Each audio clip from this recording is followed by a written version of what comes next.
Vía Pública.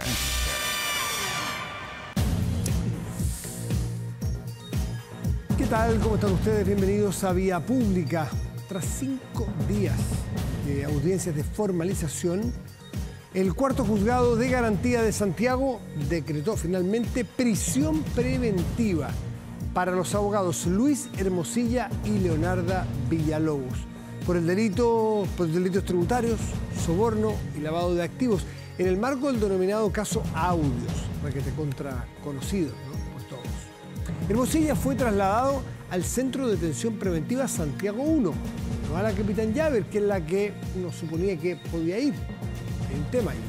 Mientras que Leonarda Villalobos fue derivada, al menos por ahora, al Centro Penitenciario Femenino de la Comuna de San Miguel.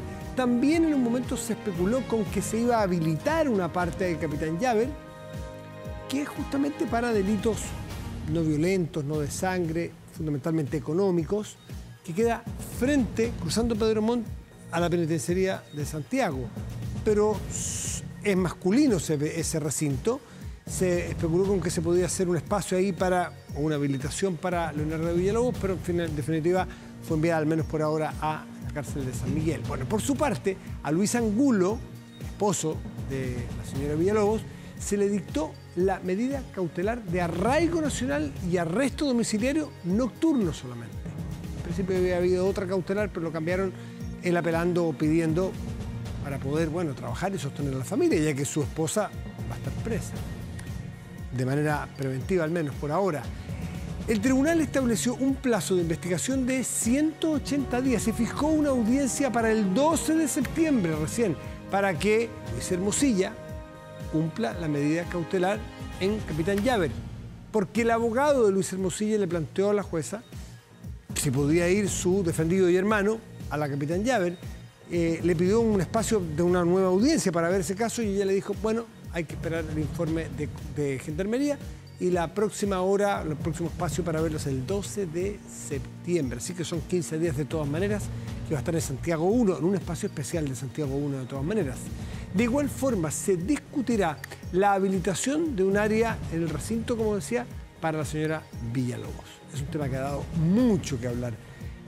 Muchas autoridades, muchas personas han emitido su juicio, su comentario, partiendo por el presidente de la República, que ha generado polémica, que el presidente de la República se refiere a los términos que se refirió a este hecho, en vez de decir que es satisfactorio para un país que se cumpla la ley y que nadie está por sobre la ley, que sería un principio general.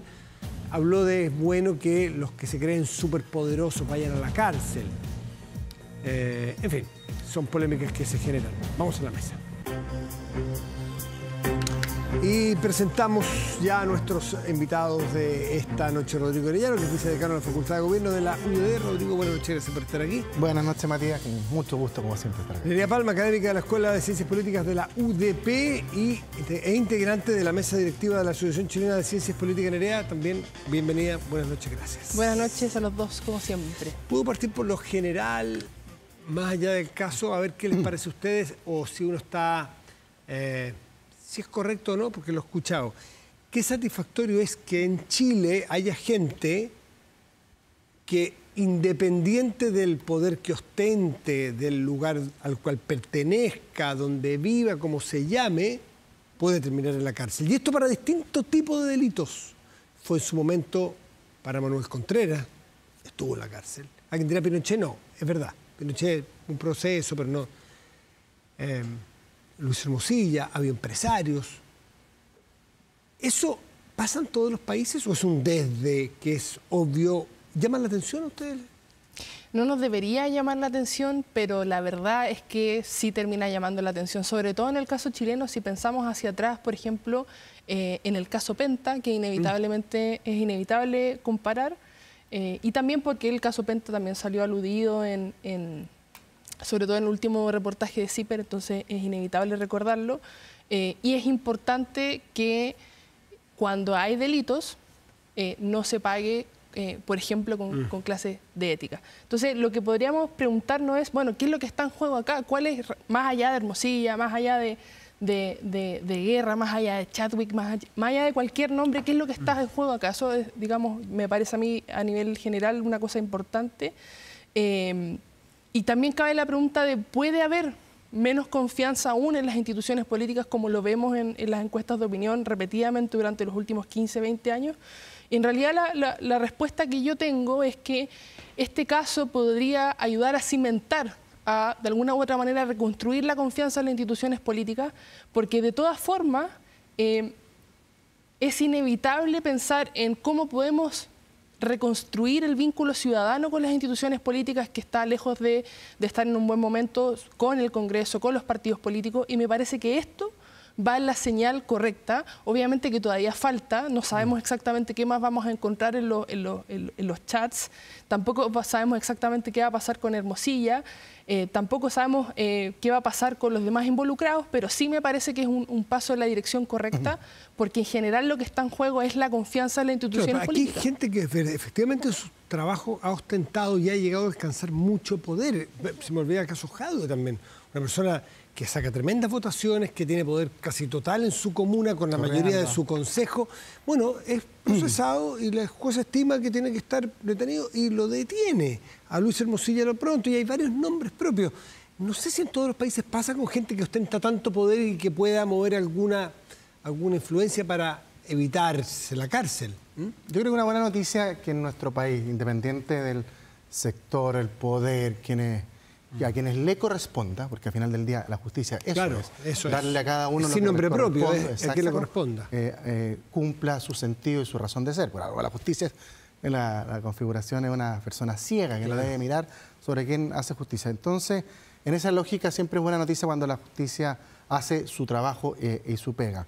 Ahora, en el caso Hermosilla, lo primero que recordemos es que estamos en una formalización. Aquí pareciera que ya estamos sentenciando al abogado Hermosilla por los hechos que se le imputan, cuando la verdad que la investigación recién comienza. Lo que se hizo estos días fue dar a conocer cuáles son las razones por las cuales eventualmente habría cometido un delito, y tiene 180 días para demostrar su inocencia frente al tribunal. A mí me llama la atención, Matías, profundamente las declaraciones del presidente de la República hoy. Porque quien había estado, y yo lo he celebrado particularmente en varias ocasiones, creo que entró al barro innecesariamente. Él dijo que bueno que los poderosos vayan a la cárcel. Eso no es bueno. Los que tienen que ir a la cárcel son los delincuentes, son las personas que cometen delitos. Y creo que en esa aseveración él renunció a su estatus de presidente de la República y se involucró directamente como un actor político, más bien de una vereda distinta quizás a la que se les indica al abogado Hermosilla. Y creo que ahí pecó de un error de volver quizás a ponerse el overol de Frente Amplio y del sector más de izquierda del gobierno, involucrarse opinando con palabras que creo que no me parecen adecuadas para el estatus del presidente. Entonces, eso es... Contrasta mucho con... Viene de lucirse el presidente en Chile y en muchas partes del mundo justamente por una declaración. Claro. Que es una acción política, ¿no? Que es respecto de Maduro, una acción muy fuerte, defendiendo un principio. ¿Tú crees que se puede comparar o cómo evalúas tú lo que dice Rodrigo? Sí, bueno, en general el presidente de la República que tenemos actualmente se caracteriza por dar declaraciones que impactan en el mundo político por su relevancia y a veces por su alcance. Quizás otros presidentes no darían ese tipo de declaraciones. Por ejemplo, en el caso de Venezuela, muchos presidentes dieron su declaración. La del presidente Boric en particular fue bastante celebrada, especialmente por esperar después los resultados de las elecciones y también ser de los primeros en tildar como dictadura a Venezuela, lo que hemos venido discutiendo veces anteriores. En este caso, me parece que no era absoluta y completamente necesaria su declaración. Quizá en algún punto de prensa se lo hubiesen preguntado, pero no era necesaria. Pero yo lo que rescato de su declaración, como para ver el vaso medio lleno, más allá de que no era absolutamente necesario que lo dijera, es que sí es importante que personas que concentran poder, más allá de que no ostenten cargos de representación popular, pasen por la cárcel, al menos en una prisión preventiva, en comparación con otros casos que uno podría pensar, bueno, quizá en este caso también podría haber habido prisión preventiva, pero no lo hubo. Entonces, desde ese punto de vista, me parece que es un buen, digamos, es una buena marca respecto de quienes deben ir a prisión preventiva cuando efectivamente corresponde y así lo dicte la ley. Entremos a la mirada más política, los efectos que puede tener, por ejemplo, un actor político que no está hoy día en vigencia, bueno, estuvo con una sanción, ¿no es cierto?, de una acusación constitucional. Me refiero a Andrés Chadwick en particular. ¿Cómo evalúan ustedes el vínculo que se ha generado a través de noticias, el riesgo que puede tener eventualmente con su sector? Porque de hecho, la ministra Toá también hace una declaración respecto a la derecha y dice, dice una frase que sin duda es un caso donde el nivel de vínculos y las redes en el poder, en primer lugar y particularmente en cierto sector político, son evidentes. Bueno, y habla sobre el caso Chadwick en particular. ¿Cómo lo ven ustedes? ¿Afecta, puede afectar, puede entrar en la política este caso o se mantiene todavía en la periferia? Bueno, a mí me parece que entra de lleno en la política. En realidad son espacios que son difíciles de diferenciar, pero me parece que cruza el límite totalmente. Más allá de pensar en personas solamente, como Andrés Chadwick o Sebastián Piñera, que también ha sido parte de los reportajes, las notas de CIPER, no solamente la que salió hoy día, sino también en veces anteriores con el caso Audio, sino que pareciera ser que en general está involucrado en el poder, dentro del corazón del sistema político, no solamente cuando trabajó en un gobierno de Sebastián Piñera, sino también después, y también su vínculo con el Poder Judicial, por supuesto. Entonces a mí me parece que, si bien uno podría pensar a priori que son aspectos que van en paralelo, a mí me da la impresión, con todo lo que hemos sabido a través de diferentes reportajes, que en realidad eso que va en paralelo tenía un puente y ese puente es justamente Hermosilla. Sí, era puente bidireccional, multidireccional a muchas partes, Rodrigo. Yo tengo la impresión, fíjate Matías, que aquí también hay una cierta intención de sectores de vincularlo a un grupo particular de la política del país. Yo creo que lo fundamental primero es que la verdad ante todo, que se investigue todas las aristas, porque además la ciudadanía lo requiere y todos queremos conocer la verdad de los hechos. Pero no veo el grado de preocupación que se ha manifestado en algunos sectores de esta vinculación que se le hace conocida por lo demás. O sea, no es algo, wow, nos sorprendimos en los audios. O sea, todo el mundo sabía la vinculación que tenía el exministro Andrés Chadwick con Luis Hermosilla, sabíamos que había sido su abogado, su asesor, socios durante un tiempo importante cuando dejó el gobierno el ministro Andrés Chadwick. Pero no veo esa preocupación con el sector de la izquierda. Si Luis Hermosilla era una persona que tenía vínculos y lazos con la izquierda, su último cliente relevante era el asesor directo del presidente de la República, Gabriel Boric, Miguel Crispi. Luis Hermosilla es papá de uno de los fundadores de Revolución Democrática. O sea, es una persona que tiene vínculos transversales con la política y yo he visto, por parte sobre todo de la Fiscalía y del Ministerio Público, como ciertas ganas de vincularlo directamente con un solo sector y con una persona en particular, probablemente porque seguramente eso trae ciertos beneficios de repercusión, de discusión y ponen en el eje de discusión otro.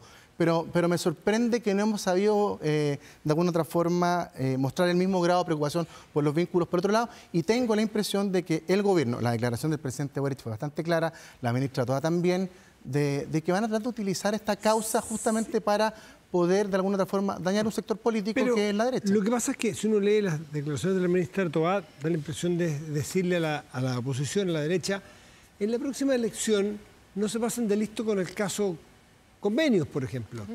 Porque voy a leer textual y ustedes sacan las conclusiones. Ministra Toá, creo que este caso, en que hay tantas personas vinculadas al mundo de la oposición, lo primero que quisiéramos decir es que la próxima vez que hayan casos de corrupción, esperamos no ver a estas mismas personas paradas desde un estrado dictando cátedra. Tiene que ver con que la oposición se hizo un picnic, como se dice vulgarmente, ¿no es cierto? Todos entendemos el término, con el caso convenios, Revolución Democrática, el gobierno, los asesores, las diputadas. Pese a que también había un caso, convenios, que afectaba a un gobernador de la oposición. Entonces, no sé, ¿es un empate este? Eso es súper curioso porque también podríamos decir que pasó algo relativamente similar con los casos Penta y después SQM, en donde en general me parece que de ambos sectores se intenta equilibrar. Ok, en nuestro sector ocurrió tal hecho de corrupción, pero en tu sector, recuerden, hace 2 años pasó tal y tal cosa. Y en general me parece que esa lógica no nos lleva a ningún lado porque en el fondo ya sabemos el dicho mal de muchos, consuelo tonto.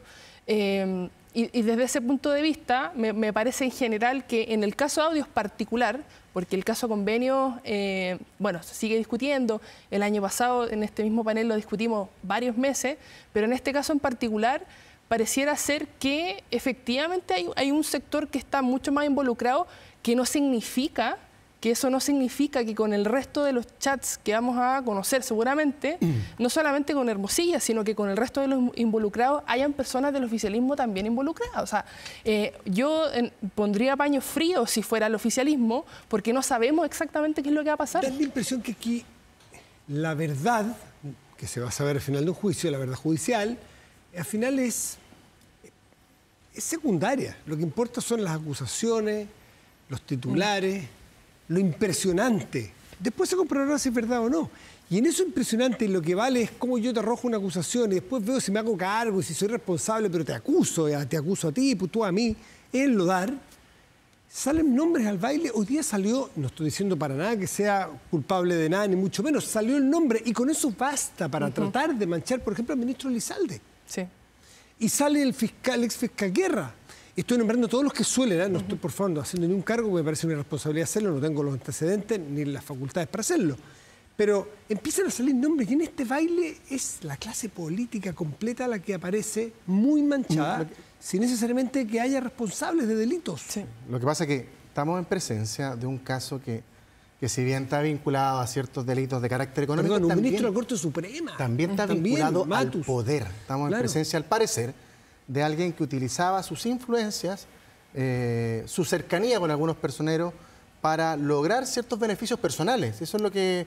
y nombraba personas. La semana pasada salió muy fuerte Sebastián Sichel, el candidato de alcalde por Ñuñoa, respondiendo y se querelló incluso otra contra... persona que raspón pero por si acaso. Pero por eso te digo, en el fondo, yo creo que aquí también, me imagino que una estrategia comunicacional, la Fiscalía también ha ido logrando, filtrando comunicaciones, audios, conversaciones, para también transfigurar o transformar este caso de delitos económicos también un caso de poder. Y de alguna forma eso también te condiciona mucho de la discusión que tenemos nosotros, la presión que tiene el Poder Judicial. Por eso creo que hay que tener mucho cuidado. Y en esto yo creo que lo fundamental es hacer la pega. Todas las aristas que salgan a investigarlas, porque es muy relevante conocer la verdad ante todo. Pasemos en virtud del tiempo. Pasemos al otro hecho que ha marcado los últimos días. Claro, el caso de Hermosilla nos llamó la atención hoy muy fuerte. Pero el domingo, aquí, donde están ustedes, probablemente en el mismo lugar, estuvo el presidente del Partido Comunista, Lautaro Carmona, y se lanzó declaraciones fuertes, no porque no nos imagináramos que él considerara o no considerara una dictadura a Maduro. Es que horas antes el Partido Comunista había hecho toda una reunión extraordinaria del Comité Político y no había determinado lo mismo. Es decir, Lautaro Carmona dio un paso más allá que todo su partido al decir que no era dictadura. Sí, y eso con lo cual, además, una diferencia bien ostensible con el presidente Boric. Sí, y también con la declaración que sacó el Partido Comunista en papel. Claro, exacto. Entonces, y efectivamente lo que dices tú, no es que no hayamos sabido, es que justamente a raíz de la coyuntura en Venezuela, estas diferencias se exacerban y se hacen mucho más visibles a la luz también de, obviamente, lo que pasó electoralmente en Venezuela, que fue un fraude. Eso por un lado. Ahora, ¿qué es lo importante acá que me parece importante recalcar como responsabilidad de una persona que estudió ciencia política? Es que, bueno, primero, lo que dice Carmona es que no es una dictadura porque sí hay separaciones de poderes del Estado. Y en realidad no hay separación de los poderes del Estado en Venezuela. A lo mejor hay separación, pero no hay autonomía. No, para nada, para nada. Eso... Se llaman, están en distintas direcciones, se llaman distintos, tienen distintos jefes formalmente, pero hay un jefe que manda. Exactamente. Y lo segundo, y también algo muy relevante, es que en Venezuela no hay ningún tipo de garantía institucional que asegure a las personas a poder tener el derecho y la libertad de ser oposición, ¿ya? Entonces, esas dos cosas sumadas, o una por sí sola, ya nos está hablando que no cabe dentro de la categoría democracia, y eso que hay una larga discusión de qué es democracia y diferentes tipos de democracia, pero ninguna cabe, porque al menos no hay competencia electoral. Y por lo tanto, me parece tremendamente irresponsable que un partido político tan importante como lo es hoy día el Partido Comunista, tanto a nivel de diputados, senadores, pero también porque está en el Poder Ejecutivo, diga que el caso venezolano no es una dictadura. Y pone en un aprieto, en una coyuntura muy difícil a los ministros comunistas de este gobierno, ¿no? Yo encuentro que los pone en una posición bien complicada, y a todos los que de alguna forma forman parte del Partido Comunista. Yo estaba viendo el programa el domingo como a las 12:30 y pensé que venía otro tipo de declaración, porque han tenido una jornada larga de reflexión con todos los ministros del gabinete del presidente Boric, 2 días después de una declaración muy potente del presidente Boric contra el régimen de Maduro. Y la verdad que cuando señala que no estamos en presencia de una dictadura, yo dije, ya acabaron las credenciales democráticas del Partido Comunista, ese día caducó la licencia democrática que tenía. Y 2 reflexiones. La primera es que, si bien hemos visto que el gabinete comunista del presidente ha salido a respaldar la figura del presidente, me sorprende que no tengan esa misma crítica o la misma fidelidad en la vereda contraria, atacando las declaraciones de Carmona, que sean duros con él, con las declaraciones. Lo mismo para algunos parlamentarios, la presidenta de la Cámara de Diputados, porque no basta con serlo, sino hay que parecerlo, hay que... Me parece extraño. Y la segunda reflexión también, es que esto también pone en jaque no solo a los ministros del Partido Comunista, pone en jaque a toda la coalición de gobierno. El socialismo democrático de alguna forma critica esta declaración, pero siguen haciendo el pacto con ellos, siguen apoyando a los candidatos del Partido Comunista. Entonces, al final, ¿en qué estamos? ¿Defendiendo valores institucionales políticos o un pacto electoral por conveniencia, como lo que parece hoy en día el PC con el socialismo democrático, un matrimonio por conveniencia, que en el día están juntos, conviven, pero en la noche están separados? ¿Habrán escuchado ustedes, o yo soy el único que he escuchado una frase así en privado, en conversaciones coloquiales, hacer la siguiente reflexión? Me lo han hecho. No entiendo el Partido Comunista. ¿Por qué? Es más, voy a decir, milagro pero no el santo. Un alto dirigente del Frente Amplio, y antes de la elección, me dijo, se van a arrepentir los comunistas por mucho tiempo del error que están cometiendo. Se van a poner rojo. Alguien dijo eso lo dijo en público la ministra Orellana, se van a poner colorados. Exacto. En fin, pero mucha gente te dice, a ver, no entiendo por qué tampoco Maduro es Fidel Castro, que es un personaje histórico, mítico. Es un personaje bien impresentable, Maduro. Es burdo, es grosero, ni siquiera tiene el encanto de parecerse una polera con Maduro, ¿no es cierto? Entonces estoy haciendo una caricatura. Ni siquiera es grosero, ha atacado al presidente, es chabacano, en fin, ¿cómo se explican ustedes lo del Partido Comunista? Bueno, me parece a mí que va mucho por afinidad ideológica y lo que representa en general el ascenso al poder de Hugo Chávez. Me parece que va desde ese punto de vista y cómo se entiende en general esta izquierda latinoamericana, que en su momento hubo este giro a la izquierda en América Latina. Ahora, si es que el Partido Comunista se va a terminar arrepintiendo de apoyar la dictadura de en este caso Maduro, pero también cuando Chávez estaba en el poder también en la dictadura. Es costo bien cero tomar distancia. ¿Qué costo pagaría el Partido Comunista tomar distancia de Maduro? Sí, distancia real. O sea, en este caso, por ejemplo, porque hay que recordar que estamos en año electoral y eso también influye bastante, y el otro año también vamos a estar en año electoral y hemos vivido ciclos electorales muy importantes durante este tiempo, es que a nivel subnacional es difícil que tenga un impacto, sobre todo porque estamos hablando de líderes locales, ¿ya? Pero sí puede ser importante, aunque pase un tiempo y la política en general tiene memoria corta, para la elección legislativa y para la elección presidencial, y especialmente dentro del sector, porque quizás, y también lo hemos dicho anteriormente, el pacto electoral que estamos viendo del oficialismo quizás no se proyecte, entre otras razones, para el siguiente año. Cuesta entenderlo, fíjate, a mí yo he tratado de hacer esa reflexión. Pero alguna explicación, todos los actos tienen un incentivo detrás. Sí, por supuesto. Un principio, un interés, en fin. Hace 10 años tú hubiese dicho, hay vínculos económicos, porque recordemos que el régimen de Chávez financiaba en parte el Partido Comunista Chileno a través de la Universidad Arcis, pero hoy en día ese vínculo no existe. Hoy en día todo el mundo ha visto los abusos que se han cometido en Venezuela, el robo que fue esa elección. El costo, como tú dices, era cero desmarcarse y podía marcar quizás un eje distinto al que se les indicaba al Partido Comunista. Yo de verdad, Matías, he hecho el ejercicio que tú señalas y no logro entender la lógica de Carmona y al mismo tiempo no logro entender la lógica de un grupo más joven del Partido Comunista que podría marcar diferencias y podría de alguna forma presionar a Carmona por estas declaraciones que ha hecho, pero han actuado por omisión. Y a veces el acto y la omisión tienen la misma gravedad. ¿No habrá alguna amenaza velada a documentos del pasado, a financiación, a alguna campaña eventual? Es decir, que les digan, o sea, a ver, voy a decirlo de forma general, que tengan poca libertad para operarse de este dictador.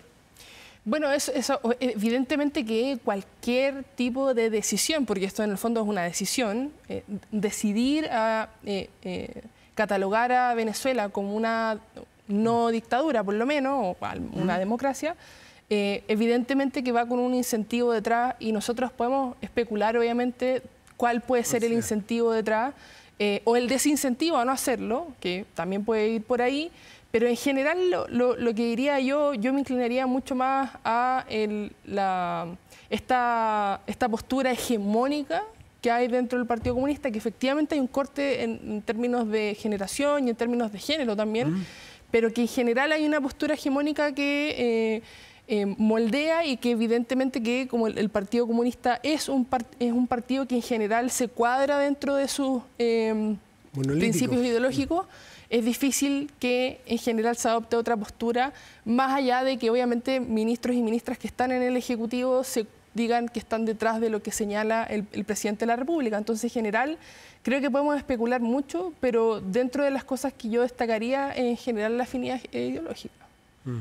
Afinidad ideológica. Afinidad ideológica. Pero la afinidad ideológica se termina cuando empiezan los crímenes. Claro. O sea, no es ideología eso. O sea, uno podría pensar. Un partido que sufrió una persecución durante una época de nuestra historia, no puedo olvidarse que aquí no estábamos hablando, yo siempre doy este ejemplo, aquí en el caso de Venezuela no estamos hablando de una política pública, un punto más o un retiro más que hoy por suerte se rechazó en comisión, una buena noticia para el país.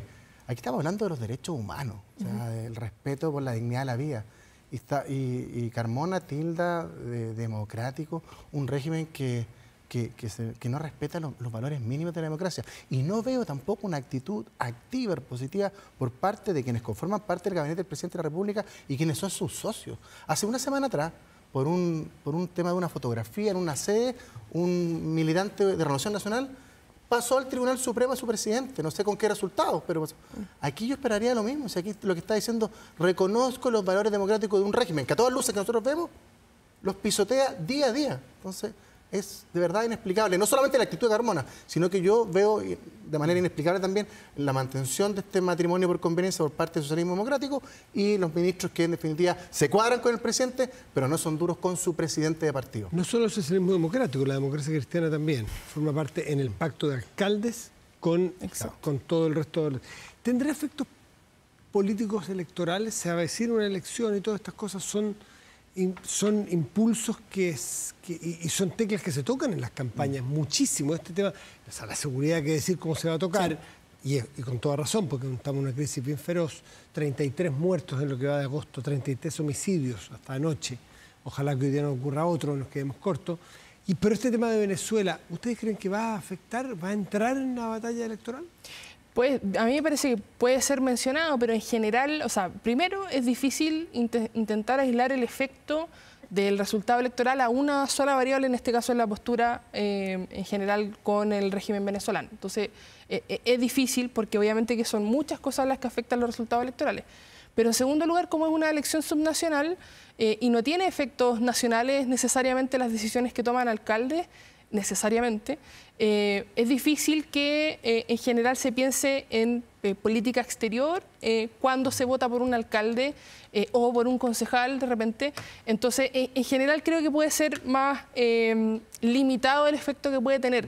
sería súper interesante si es que, por ejemplo, la elección que viene ahora, en vez de ser a nivel más subnacional, alcalde, gobernador, concejal, core, sea legislativa o presidencial. Ahí yo creo que el efecto sería mucho más grande, porque el Congreso tiene efectos en política exterior, tiene que decir con respecto a política exterior y, por supuesto, a nivel presidencial. Yo creo que en algunos casos sí va a impactar. Coincido con el análisis de Nerea, que efectivamente estamos en presencia de una elección de carácter local, donde los temas van mucho más vinculados a la realidad que tiene cada territorio que elige su alcalde, y sin duda creo que la violencia, la inseguridad va a ser un tema mucho más relevante que Venezuela. Pero hay casos que yo creo que puede impactar, casos más emblemáticos.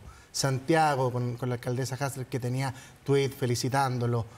Recoleta, donde tenemos un alcalde comunista, que ya sabemos el vínculo que tiene el Partido Comunista, o el reconocimiento que hace con el Partido Comunista. Navarro, en la 8ª región, yo creo que va a ser de efectos más acotados, pero eventualmente puede ser relevante, sobre todo la de Santiago. O sea, una elección que es muy relevante, que de alguna u otra forma puede complicar a la alcaldesa sus posiciones pasadas. Que se ha desmarcado bastante de Lautaro Carmona, digámoslo. Sí. Y que ha borrado los tuits y las imágenes que tenía anteriormente felicitando a Maduro por su régimen. Rodrigo Arellano, Nerea Palma, muchísimas gracias a ambos por estar esta noche con nosotros. Que estén muy Muchas gracias, Matías. Buenas noches. Buenas noches. Si no puedes tener el control total de tu empresa desde cualquier parte y en línea, Kame ERP es para ti. Facturación electrónica, integración en bancos, flujos de caja, remuneraciones, todo en un solo lugar y mucho más, desde 12 UFs al año. Toda la info en kame.cl o en comercial@kame.cl. Hacemos una pausa, ya volvemos, espérenos.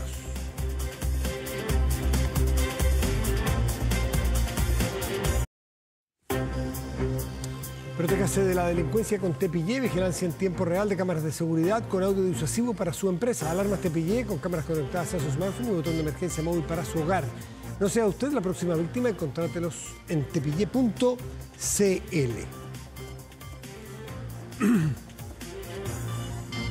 La seguridad social es un concepto que sale con muchísima frecuencia en las conversaciones, en los debates, en las campañas, en los programas políticos, porque la protección social, todos tenemos una comprensión general de algo que claramente es lo que una sociedad debe buscar para aquellas personas dentro del entramado social que estén menos protegidos, entonces darles una ayuda.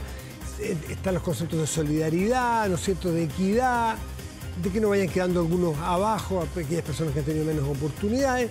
En fin, pero también serán las políticas públicas en las discusiones uno a uno. Ahí esto da más protección social. Lo que buscamos es protección social.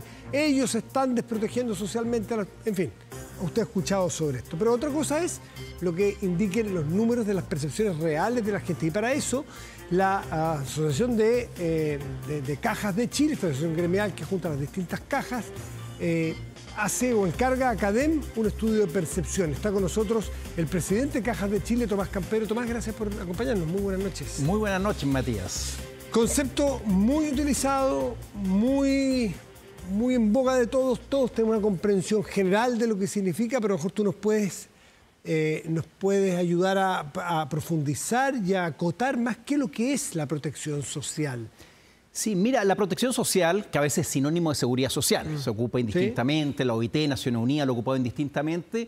Para decirlo como en términos sencillos, es lo que un país, una sociedad se ha organizado para establecer como ciertas medidas o prestaciones que le entregamos, como tú bien decías, a aquellas personas que están enfrentando ciertas contingencias. Se van quedando un poco atrás. Por ejemplo, para enfrentar la vejez, para enfrentar una enfermedad, la cesantía, distintas contingencias sociales, como normalmente se dice, y esto es como un seguro parecido. Entonces, ¿qué medidas, qué protección le damos a estas personas que están enfrentando estas distintas contingencias? Eso es lo que se ha entendido por protección social, que ya tiene larga data. Exactamente. ¿Qué es lo que dicen los chilenos cuando ustedes se acercan con un estudio metodológicamente bien preparado para levantar la opinión de los chilenas y chilenos sobre la protección social?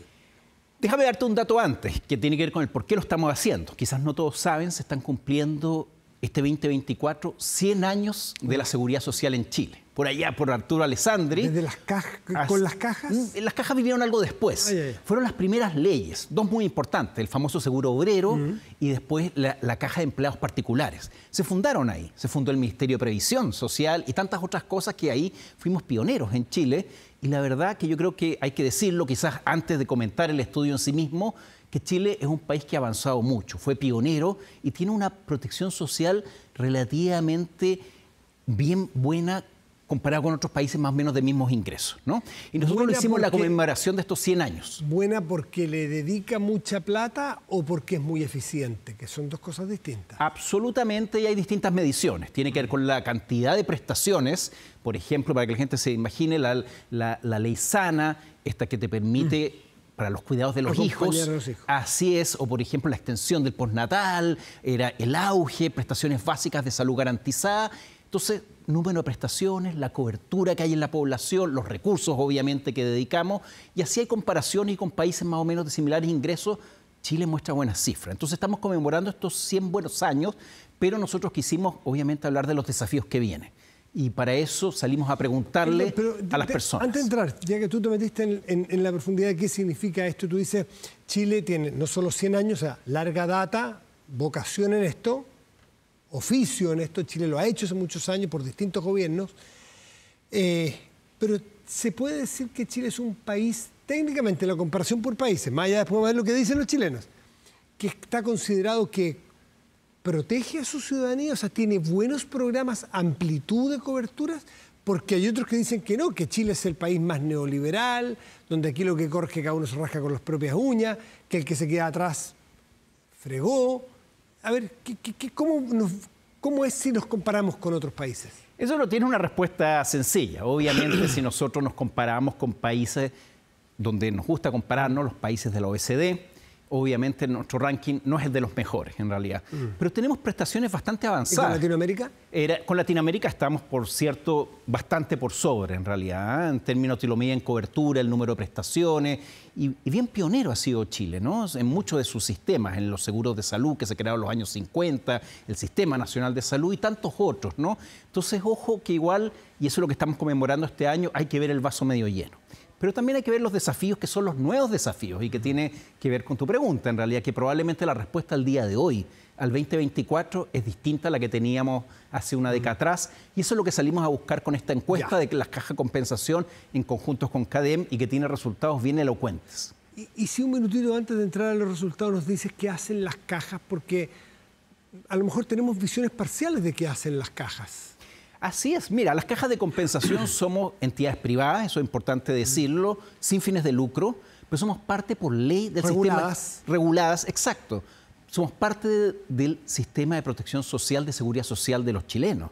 Y por lo tanto somos reguladas, supervisadas por el Estado. Y es un modelo muy, muy interesante, público-privado, regulado por el público, pero gestionado por privados. Pero tiene una característica súper interesante y pionera de los años 50, que tiene directorios bipartitos. ¿Qué significa eso? Que hay representantes empresariales y representantes de trabajadores en sus directorios, cosa que no hay en todas las organizaciones en nuestro país. Entonces es un modelo bien interesante y su objetivo, que es aportar al bienestar social de trabajadores, pensionados y sus familias.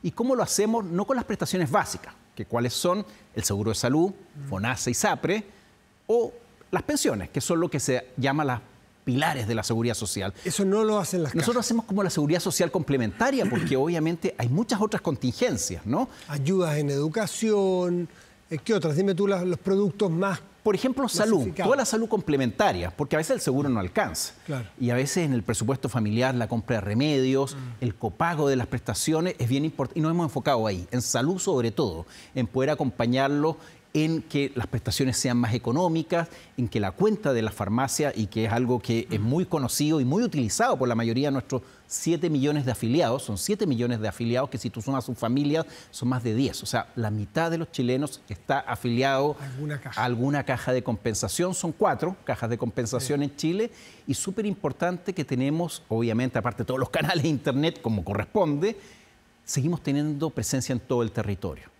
O sea, el Banco Estado y las cajas de compensación son los únicos que están en todo el territorio, ya sea Porvenir, ya sea Cochrane, ya sea porque creemos que todavía es súper importante esa relación, poder, si alguien quiere preguntarte algo, resolverle algún problema, y ahí estamos, ¿no? Con prestaciones, como digo, desde la inclusión financiera, que las cajas comenzaron hace 50 años con los créditos sociales, ¿no? Este refugio financiero cuando otros te cierran las puertas. Tú lo dijiste, perfeccionamiento, acompañar a los trabajadores en su capacitación, becas para sus hijos y así una serie de otras prestaciones que ayudan a mejorar ese bienestar que va más allá del salario que recibe cualquier trabajador o la pensión de cualquier jubilado. Sí. ¿Y cuál es el resultado que obtuvieron? Porque una cosa es lo que ustedes ofrecen y la intención que ustedes tienen y otros cómo lo recibe la población. ¿Cómo lo reciben? Queríamos hacer esta discusión de los nuevos desafíos en protección social, la nueva mirada, y lo primero que hay que hacer en eso es preguntarle a la ciudadanía, ¿no? O sea, qué es lo que piensa, y los resultados son bien elocuentes y nos sorprendieron bastante, ¿no? O sea, yo lo diría que es una señal de alerta. Es una señal de alerta. La semana pasada el PNUD sacó su informe sobre desarrollo humano en Chile y va muy en la misma línea, en el sentido de lo que nos ha costado los cambios. Probablemente la brújula hay que ajustarla. Y hay algunos resultados que son bien significativos. El primero de todo es que el 60% de la población de nuestro país, chilenos y obviamente los no chilenos, migrantes, se sienten desprotegidos. 3 de cada 5 chilenos se sienten desprotegidos frente a una serie de contingencias, ¿no? Y que se marca muy especialmente en 2 segmentos. En las mujeres se sienten mucho más desprotegidas que los hombres, y fíjate que los jefes de hogar o jefas de hogar, o sea, aquellos que tienen hijos, esas personas se sienten desprotegidas frente a contingencias. Por ejemplo, la principal, la salud, es la principal preocupación. La gente está preocupada de enfermarse, porque si va a tener acceso, va a poder encontrar un buen médico, va a poder tener exámenes, pero también cómo financiar la salud. Esa es la principal, digamos, desprotección que están sintiendo hoy día los chilenos, y así se suman a otras. Por ejemplo, algo que se estabiliza mucho a las familias y que también salió bien notoriamente es cuando tú tienes a alguien dependiente enfermo, ¿no? Por una discapacidad, pero también a veces un adulto mayor, ¿no? Entonces, eso desestabiliza a la familia financieramente en su día a día, ¿no? Y desde ya temas que surgieron ahora último, con la escalada de la inflación, con la baja de los salarios reales, que es el costo de la vida, que no le teníamos miedo, hoy día le tenemos miedo. Entonces eso se acrecienta, por ejemplo, la cesantía. Quedar cesante genera una sensación de desprotección muy, muy grande. Pese que haya un seguro de cesantía que también opera en nuestro sistema y que entiendo que opera bastante bien, o sea, con un ahorro, con un aporte también bipartito, no sé si, funciona y funciona bastante bien. Pero ¿por qué? A ver, las percepciones son percepciones. Alguien decía, cuando yo siento calor, aunque haya grado bajo cero, algo pasará, pero yo siento calor, es lo que no me lo discutas.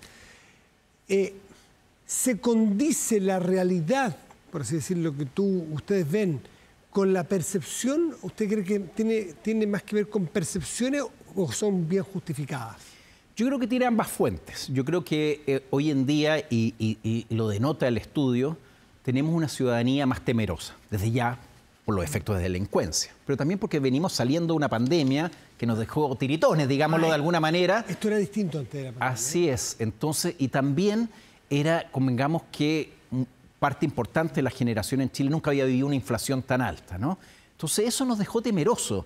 Tenemos una población que se siente más vulnerable y obviamente enjuicia de manera distinta el sistema de protección probablemente que hace algunos años atrás.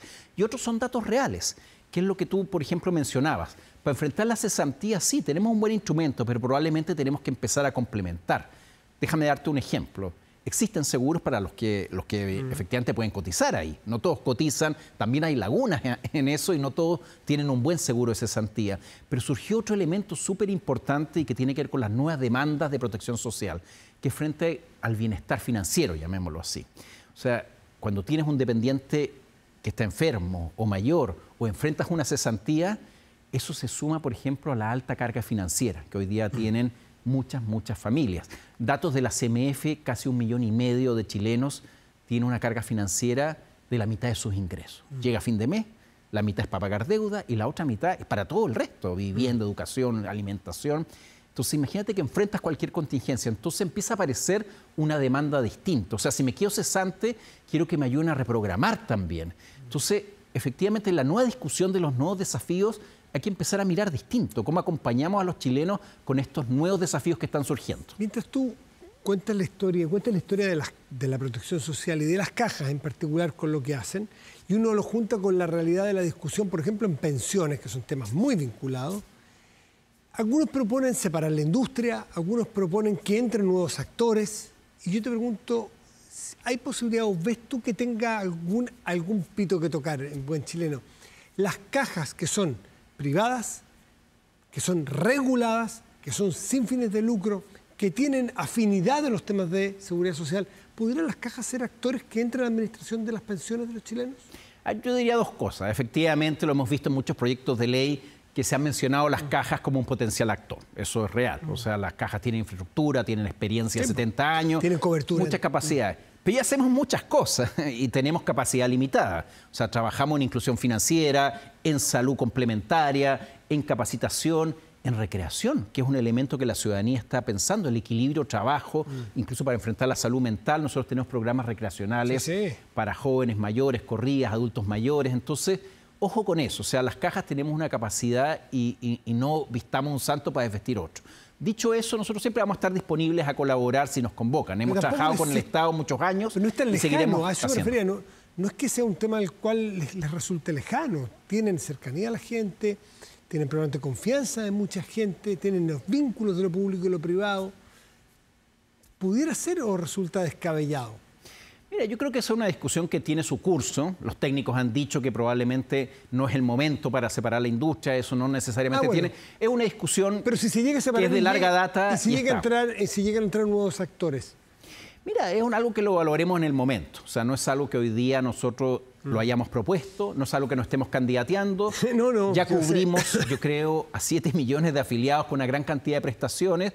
Si nosotros podemos colaborar en otras áreas, vamos a estar disponibles, pero no es una discusión que queramos hoy día nosotros ni dirigir ni proponernos. Porque si 60% de los chilenos se sienten desprotegidos y un 70% de los encuestados evalúan negativamente el sistema de protección social, y ustedes se dedican a eso, tienen mucho por donde mejorar para llegar a cambiar la percepción de la gente y para atenderlos mejor. Siempre se puede mejorar. ¿Por dónde pueden estar las mejorías de las cajas? Hablemos de las mejorías en general, y es como de dónde apuntar la brújula. Y ahí es donde nosotros estamos haciendo un llamado a revisar las prioridades, porque iniciativas hay muchas. O sea, basta mirar el Parlamento y probablemente tienen la agenda completa. Lo que hay que hacer probablemente es hacer, yo creo, un nuevo acuerdo, es ponernos de acuerdo dónde van a estar estas nuevas prioridades. La principal probablemente en salud. Reforma de salud es algo urgente, lo sabemos, todo lo que tiene que ver con las listas de espera, pero también tiene que ver con el seguro, con las coberturas, con el acceso a médicos de calidad, exámenes. Hay una reforma pendiente que es urgente hacer ahí, ¿no? Todo lo que tiene que ver con el sistema de cuidados. O sea, hoy en día una familia que se hace cargo de un hijo enfermo, de su padre enfermo o de otras personas que están en su entorno, lo dicen claramente, desestabiliza la economía familiar, pero también la convivencia y muchas otras cosas. Todo el sistema de cuidado es algo que probablemente tenemos que avanzar. Hemos avanzado, y yo creo que eso es bueno decirlo. Chile tiene buenos avances, pero se empiezan a identificar y este estudio mostró esas brechas. Entonces, ojo que en salud a veces el problema no necesariamente es mucho más recursos. A veces es mejor gestión, a veces también tiene que ver con otras reglas. Exacto. Nuevas realidades. Así es. Salud mental es algo que aparece muy fuerte. Salud mental, cómo se ha alargado la vida. Tal cual. Entonces, tiene que ver con eso. Mirar lo que la ciudadanía nos está pidiendo. Iniciativas han habido muchas y quizás ponernos de acuerdo, y es el llamado que hacemos a fijar nuevamente prioridades y quizás tener una agenda nueva de protección social que potencie lo que ya tenemos, pero probablemente se haga cargo de estas nuevas demandas, como la que comentábamos en bienestar financiero. O sea, hoy día no es posible que alguien quede cesante, que quizás el seguro te cubre algo, el de cesantía, pero tienes que enfrentar una deuda. Entonces quizás tenemos que tener medidas de protección para aquellas familias que están enfrentando esas contingencias. Una carga nueva en enfermedades, pero a la vez tiene deudas, ¿no? Entonces tenemos que buscar nuevos instrumentos complementarios que nos ayude a mejorar esa protección social que los chilenos están clamando. Entonces cuando nos califican, y es muy alta la cifra, un 70% de manera deficiente, es un llamado de atención, que probablemente tenemos que agilizar el paso, que hay que llegar a acuerdos, que no hemos llegado durante años, y hacer la lista.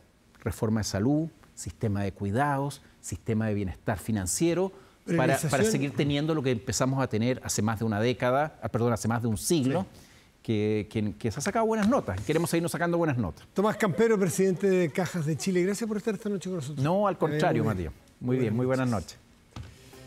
Santo Tomás se vincula en todo Chile a través de una red de agentes transformadores que generan impacto en los territorios. Su sello es la formación integral en contextos reales, preparando ciudadanos comprometidos con su vocación social. Conoce la red transformadora de Chile en santotomás.cl.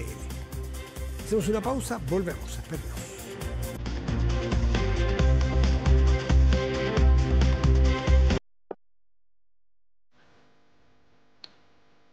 Estamos de vuelta en Vía Pública. Revisamos el portal de contenidos de noticias24horas.cl. Es un sueño ser DT de La Roja. Empieza ya a marcar camino el recientemente retirado Claudio Bravo, capitán eterno, diremos, de la selección chilena. Una estupenda entrevista que hizo Pedro Perpuro a Claudio Bravo. 24horas.cl tiene más detalles. Vamos a revisar el informe del tiempo, el pronóstico para los próximos días en Santiago. Mañana miércoles habrá precipitaciones débiles, máxima 17, mínima de 5. Jueves estará parcial, máxima 15, mínima de 7. Ya el viernes se despeja con máxima de 20. Luego, fíjese que el sábado máxima 23 y domingo máxima 18, pero un poco más parcial, con algunas nubecitas y mínimas de 4, 5 y 5. Ahí estamos viendo ya lo que queda para la semana. Ayer era un rumor, hoy una confirmación. Era una noticia que los fans estaban esperando desde hace años. Y aparte uno había perdido la esperanza en su momento. Oasis, la banda británica formada en Manchester en el 91, regresará a los escenarios para una gira que pone fin a 15 años de separación de estos hermanos y supuestamente a la larga disputa entre Liam y Noel Gallagher. Hasta ahora son 14 los conciertos de los británicos. Cardiff, Gales es la ciudad donde comenzará esta gira. El 4 de julio del 25, no se apure. El cierre luego de los 14 eventos será en Dublín el 17 de agosto. Ya lo sabe, todo eso es en la isla, en Gran Bretaña, cerca de Inglaterra. Las entradas se pondrán a la venta este sábado. La mala noticia, hasta ahora, ustedes habrán hecho la pregunta, ¿no? No hay ninguna fecha contemplada fuera del Reino Unido, que le decía, Cardiff, Dublín y muchas otras ciudades, pero hasta ahora, pero no sería raro, ¿no? No sería raro que fueran, por lo pronto, a Europa, a Estados Unidos, Latinoamérica, las grandes ciudades de Latinoamérica, porque no hay tanto mercado. Bueno, son los primeros 14 anuncios que se hacen, pero la fe es lo último que se pierde para los millones de fanáticos de la banda. ¿Cómo hace despedirnos Vía Pública? Tengan muy buenas noches y gracias por venir.